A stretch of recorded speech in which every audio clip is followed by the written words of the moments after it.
We're going to turn the page on our healthcare system. Think about it. We spend $2 trillion a year on healthcare in this country.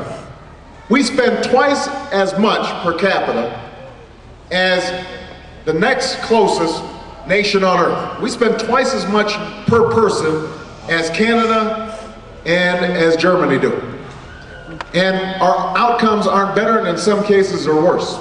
We've got infant mortality rates in Mississippi are actually going up. We may be the first generation where our children have a shorter life expectancy than we do if we're not careful. One of the things that we need to do is to say, why not spend money on prevention so that children don't have to go to the emergency room for treatable illnesses like asthma. Let's make sure that every child's got a doctor. Let's make sure that every adult's got a doctor. We'll save them money if we do that. And look, we're an innovative society. Why wouldn't we apply technology to the healthcare system? Why are we still filling out forms in triplicate every time we go to the doctor's office? I noticed that my credit card company has everything on a computer. They know how to chase me down when I haven't made a payment. Why can't we make sure that your entire medical record is on a digital form? So that when you go into a doctor, they just have to swipe it. And if you're allergic to something, they'll know. And the nurses won't have to read some indecipherable handwriting of a doctor. We can reduce medical errors. We can reduce the costs of healthcare in this system by $100 to $125 billion a year. And if we do that, we can make sure that every single man, woman, and child in this country has affordable, comprehensive health insurance by the end of the next president's first term. By the end of my first term as president, we can do that. What's lacking is not the plans, the ideas. What's lacking is the sense of urgency. What's lacking is our willingness to overcome the resistance of the insurance companies and the drug companies and those who are profiting from the current system. We can overcome them if we put our minds to it. We can turn the page on an education system that is mediocre in many places and is a disaster in so many others. You know, we know what works. You invest $1 into early childhood education, we get $7 back in reduced delinquency rates, reduced dropout rates, increased graduation rates. Why wouldn't we make that investment to make every child prepared the first day they come to school? And while we're at it, once they are prepared, let's make sure that that person standing in front of the classroom is getting the respect and support that they need. Nobody is more important than the teacher in the classroom to make sure that they're successful. So let's give teachers a raise, and let's give them more flexibility.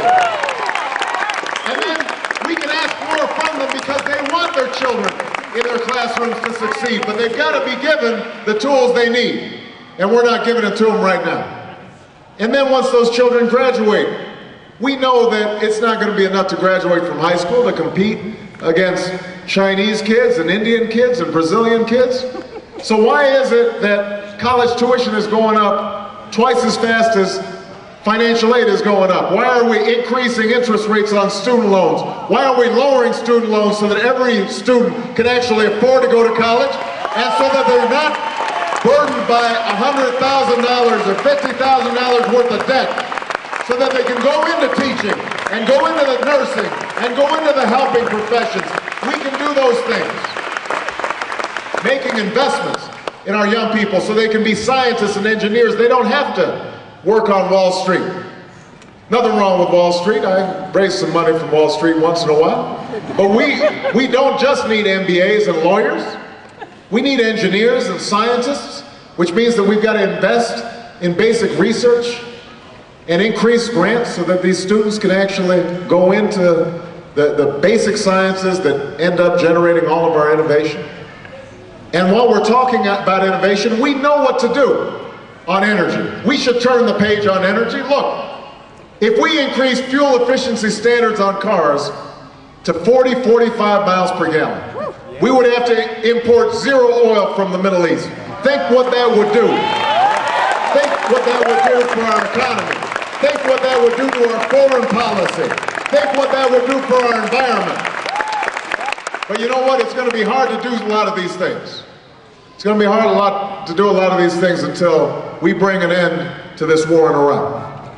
Many of you know I was proud to oppose the war in Iraq back in 2002. Because we knew then what we know now. That it was going to be an endless occupation that wouldn't strengthen us and in fact would distract us from the war that we have to engage in against Al-Qaeda. But that was then. And this is now, and we know that we have to be as careful getting out as we were careless getting in. That's why I put in a bill in January that said we have to have the beginnings of a phased redeployment and have all our combat troops out by March 31st of next year.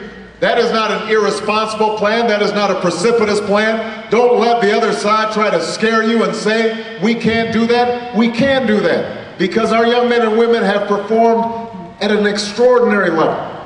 But the fact is that there is no military solution to the problems in Iraq. What has to happen is a political accommodations between the Shia and the Sunni and the Kurd, and we can be a partner in that process, but we cannot impose democracy in Iraq down the barrel of a gun. And we can no longer pretend that we can. And when we do that, imagine the possibilities. You know, people talk about how disappointed the world is in America. There's nothing wrong with that because, listen, they are disappointed because they have high expectations for us. You know, nobody gets disappointed when China violates human rights because they don't expect China to uphold high standards on human rights, but they do expect it from America. And so, listen, one good thing about George Bush's foreign policy, when he steps down from office, the entire world is going to breathe a sigh of relief. And we are going to be able to go before the world. And the next president can stand before the world. The next president can stand before the world and he can say, or she can say, but I think I'll be standing before the world and say, we are back. And we want to work with you, not against you on climate change. We want to work with you, not against you, to deal with nuclear proliferation and to tie down loose nukes. We want to work with you to bring an end to the tragedy in Darfur. We want to work with you to bring down the levels of poverty all around the world and HIV/AIDS. We can do that. And while we're at it, let's close Guantanamo and let's open up and return habeas corpus, because we're leading not just with the might of our military, but with the power of our ideals and the strength of our values, because that's who we are as Americans. That's what we believe.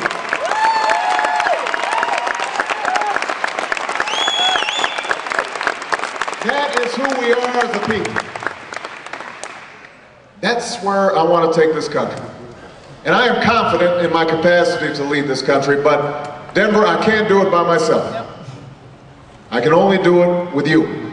This campaign has to be a vehicle for your hopes and your dreams, especially the young people that I see out here who are participating in record numbers in this campaign. This is your moment. This is your generation's chance to take hold of history and move it in a new direction. That's how change happens, when voices join together.